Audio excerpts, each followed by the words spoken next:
I will be healing the planet.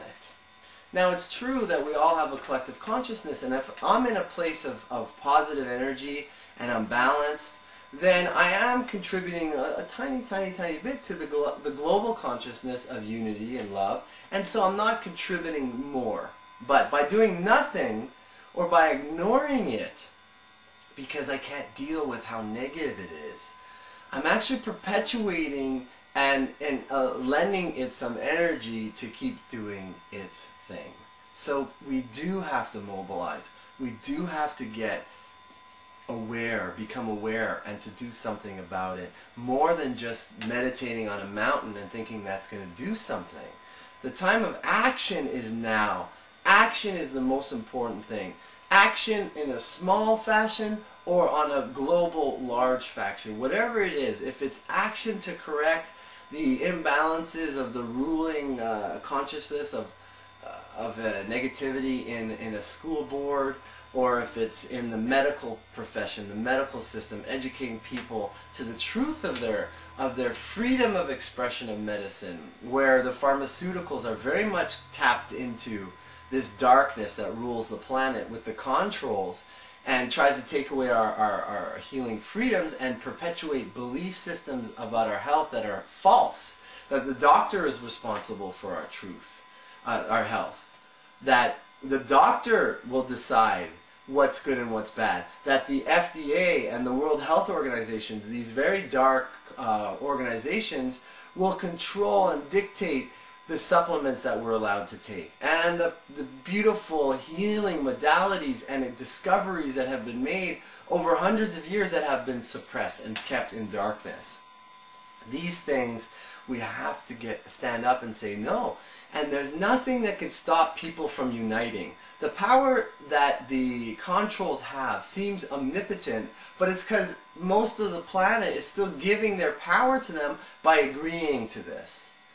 And what's important to also understand is that the energies of control, now whether they're human beings or they're coming through the energy that still would like to control as a collective of the darkness, of the opponent of God, what it likes to do is to create value in something that has no value, so that people chase outside of themselves for things in society that they find important, status symbols, you know, important things like cars and cell phones and all these things that have a purpose that can be used, but when a desire is put around them, then we end up chasing, we become slaves to make money so that we could buy these things that we don't need, and then we're charged interest, and so that the federal banking reserve and the human beings that control the small handful of people that control so many benefit ultimately from us following along like a dog chasing its tail. So that's important for us to understand. Another element of the unbalanced positive has to do with the reaction from people saying, this is the truth, you don't know the truth. So they say everybody's truth is the truth. And inside of that, if somebody claims this is the truth, we have to stand up to do this, or as I'm sharing with you now, have experienced the truth in many ways, and that has continued to grow.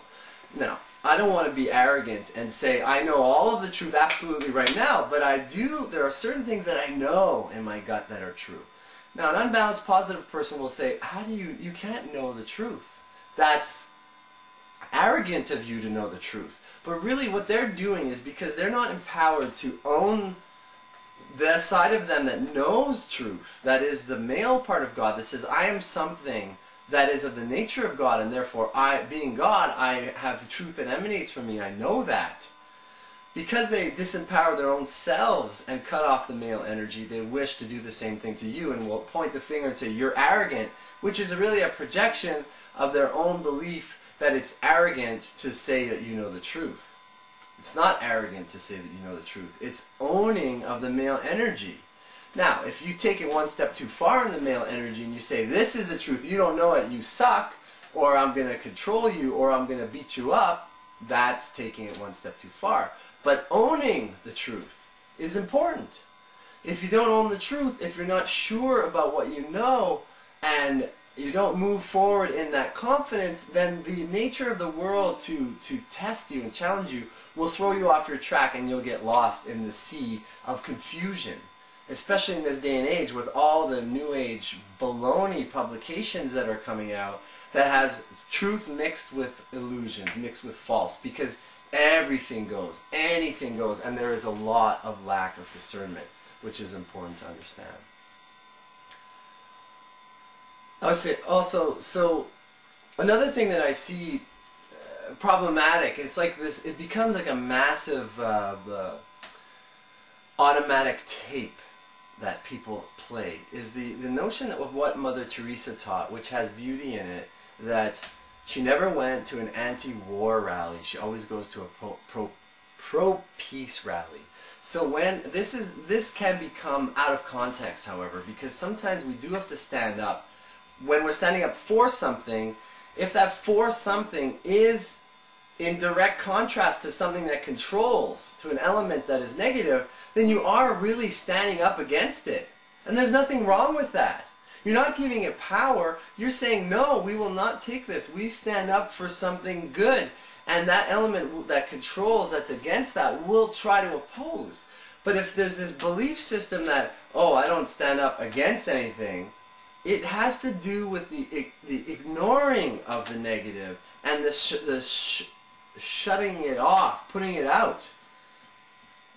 This has to be balanced, and sometimes it is not balanced, and it's important to understand that.